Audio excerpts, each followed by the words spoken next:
vidéo sur l'art du fait maison. C'est une magnifique journée du mois de septembre. Il fait bon, il fait beau, il fait chaud, le soleil est au rendez-vous. Et après avoir fait un tour dans le jardin pour regarder qu'est-ce qui me reste, qu'est-ce qu'il faut gentiment éliminer, qu'est-ce qu'il faut récolter, on a fait du tri. On avait du poireau à couper, on a récolté quelques choux qui ne voulaient pas en avant, des feuilles de choux, donc différentes sortes de choux. Éclairci des carottes, j'ai pris des oignons qui, voilà, c'est les moins beaux qu'on ne va pas garder pour tout l'hiver, mais qu'il faut manger le plus vite, les petites, etc. Et je regardez voir, j'ai récolté ce magnifique céleri branche, il est juste énorme. Alors voilà, je me trouve avec pas mal de légumes et on s'est dit mais qu'est-ce qu'on va faire aujourd'hui? Du bouillon. Comme faire un bouillon en poudre, en fait c'est un magnifique moyen de mettre en valeur des légumes, justement des déchets de légumes ou des légumes qu'on ne veut pas forcément garder pour l'hiver. On a pris par exemple là, chez différentes sortes de choux, un chou blanc, un chou cabu, donc ils sont minuscules, ils ne veulent pas en avant. On va rien faire avec ça, donc, mais ça va finir dans le bouillon en poudre. Donc on a éclairci des carottes, j'ai ici du magnifique persil aussi. Et je vais vous montrer comment faire tout ça. Pour réaliser ce bouillon, vous pouvez prendre à peu près n'importe quel légume que vous avez dans votre jardin. En automne, on trouve surtout des choux, des poireaux, des carottes, voilà ce que j'ai déjà énuméré. Pour avoir un peu un bouillon bien équilibré, je prends à peu près le même grammage, donc de choux, de poireaux et de carottes. Et après, vous rajoutez deux brins de céleri ou vous pouvez prendre un petit céleri. Des fois, on n'a pas de céleri branche, mais on a un petit céleri. Ça va très bien aussi. Moi, je ne mets pas un gros céleri ou beaucoup de céleri parce que c'est quand même très fort au niveau goût. C'est juste pour donner un tout petit peu de peps. J'ai également donc quelques brindilles de livèche. Je vais aussi juste mettre une touche dedans pour le goût. Et puis après, au niveau oignon, on prend, allez, 5 beaux oignons par kilo de légumes à peu près. 2 têtes d'ail, ça, il n'y a jamais assez d'ail dans les aliments. L'ail, c'est quelque chose, il en faut partout. Et puis, on va prendre à peu près 2 bonnes poignées de persil pour réaliser ce bouillon. Donc, on est dans du à peu près, encore une fois, il n'y a pas de... Ça sera très bien si vous avez un peu plus de choux, un peu plus de poireaux. C'est pas grave, c'est vraiment, on est dans du à peu près et puis ça sera très bon à la fin, vous verrez. Voilà, on va maintenant s'y atteler pour couper tout ça et ça va prendre un tout petit peu de temps.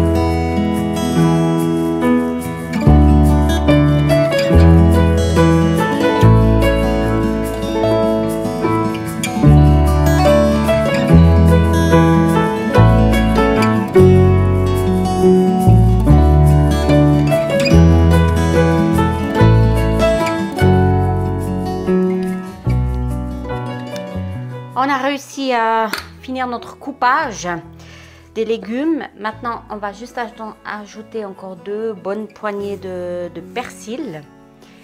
Et puis après, voilà, à peu près. On va procéder au hachage de tout ça pour encore faire un peu plus fin. Ça simplifiera le séchage par la suite.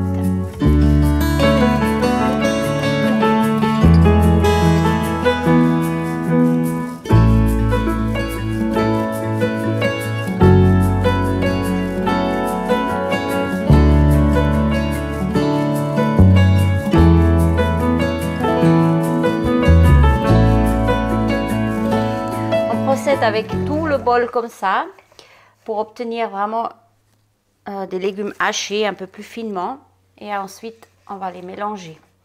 Donc on se voit quand tout ce bol est fait. On est arrivé au bout de notre hachage de légumes. Maintenant, on va peser pour savoir à peu près quelle quantité de légumes nous avons. Ceci pour après ajouter le ratio de sel qu'il faut.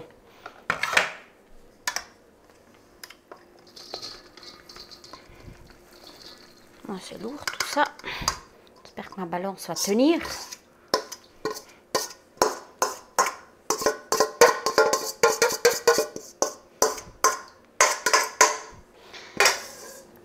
Alors, j'ai ici 3,8 kg à peu près. Et ceci va me donner donc l'indice. J'ajoute environ 100 g de sel par kilo de légumes. Donc, je vais ajouter 400 g de sel pour faire simple à la fin. Mais une fois que tout ça soit séché. Et la dernière étape pour aujourd'hui, c'est de étaler tout ça sur les plaques en fine couche.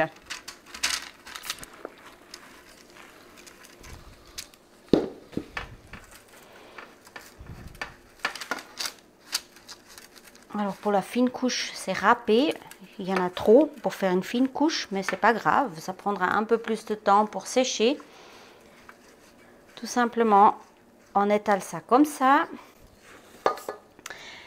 Et ensuite, on met tout ça au four à 80 degrés pendant plusieurs heures, 4 heures au minimum. Et puis on checkera après 4 heures si c'est déjà suffisamment sec.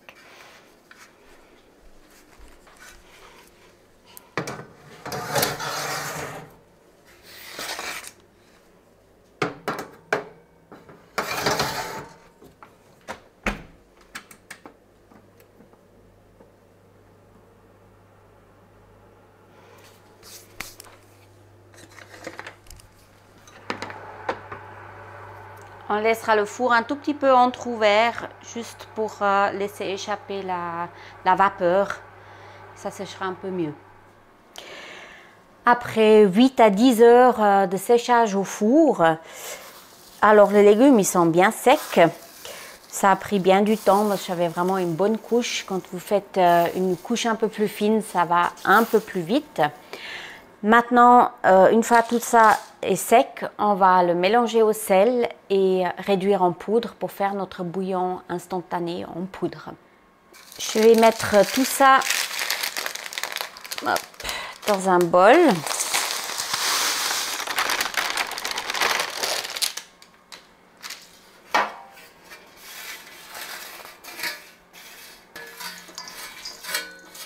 On va récupérer tout.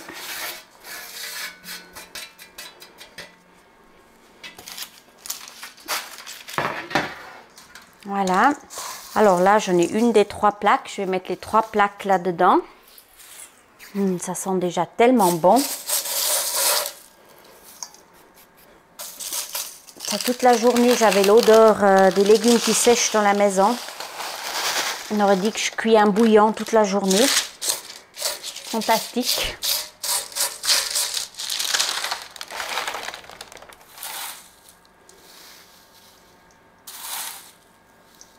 Maintenant, de tous ces 4 kilos, il y a un petit bol qui reste.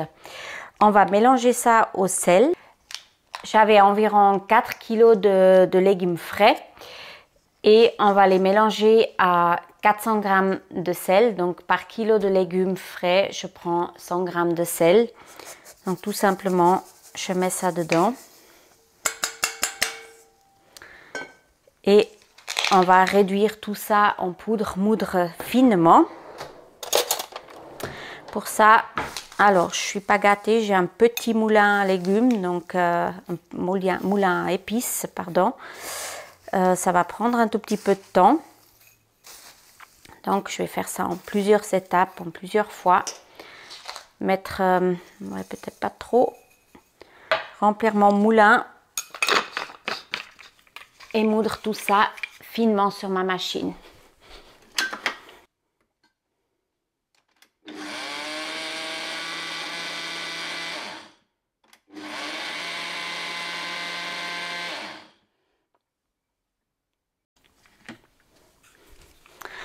Vous voyez, ça va relativement vite. Et on obtient alors vraiment une fine poudre qui est salée, qui sera notre bouillon. Maintenant, je vais m'atteler à tout faire comme ça et je vous montre le résultat à la fin.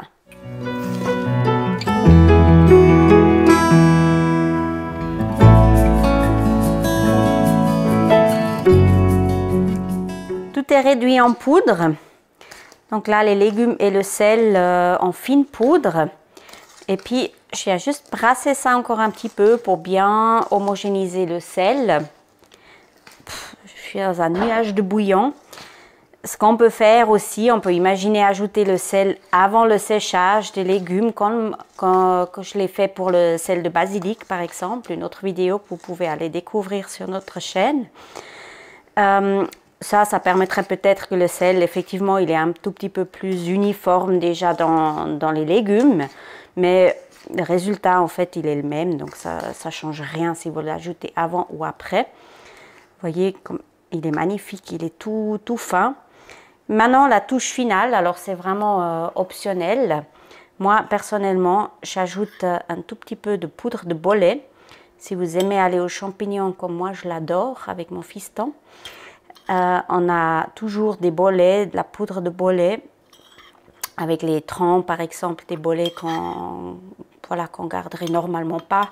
Alors on les sèche, on les réduit en poudre. Et puis moi, j'ajoute dans mon bouillon, qu'est-ce que je vous donne comme fourchette? Alors, c'est vraiment selon goût. Pour ces 4 kilos, je mets peut-être 10 grammes de poudre de bollet. Pour 4 kilos de légumes frais, on est bien d'accord. Donc, je mets à peu près, voilà, c'est 10 grammes de poudre de bollet. Après, vous pouvez goûter. Et puis, c'est vraiment selon votre goût, selon vos envies. Vous pouvez en ajouter ou pas. Ça va aussi. Moi, je trouve que ça donne une toute petite touche, voilà, d'automne. Et puis, ça, votre bouillon instantané, il est prêt. Voilà, il ne reste plus qu'à le mettre en bocal. Et vous avez tout l'hiver un super bouillon instantané quand vous voulez faire des repas magnifiques. Et ça se conserve magnifiquement bien. Vous pouvez aussi tout simplement assaisonner des plats avec ça. Ça va aussi très bien. J'aime bien des fois juste pour, au lieu d'utiliser du sel ordinaire, d'assaisonner par exemple une polenta avec ça. C'est juste extraordinaire. Voilà.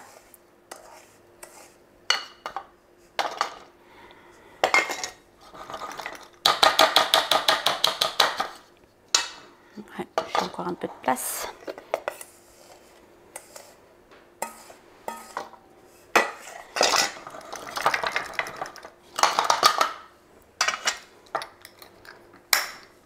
Voilà, vous avez votre bocal de concentré de légumes là-dedans. Alors ça, tout l'hiver, vous allez vous régaler avec ça. Alors, je vous souhaite du plaisir à réaliser cette recette et puis pour une prochaine vidéo.